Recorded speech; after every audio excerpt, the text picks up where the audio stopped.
Hi everyone, welcome back to another episode of Tech Basics. In this video, we will be learning how to highlight on Kindle.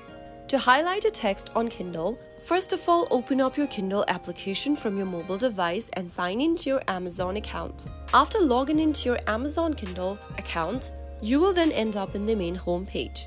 First of all, go ahead and select a book that you want to read. After you open up the book, if you want to highlight a text, simply go ahead and press and hold to the text and it'll be highlighted.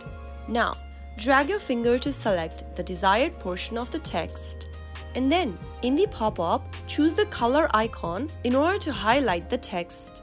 You can choose from different colors provided at the top in the pop-up. After choosing a color, you will be able to see that the text has now been highlighted. That way you can easily highlight and annotate text on your Kindle for future reference or review. That is how you can easily highlight a text on Kindle. If you found the video to be helpful, go ahead and give us a thumbs up. Don't forget to subscribe to our channel by hitting the subscribe button. Press the bell icon so that you'll never miss another upcoming upload from us. I will be back again in the next video. Thank you for watching.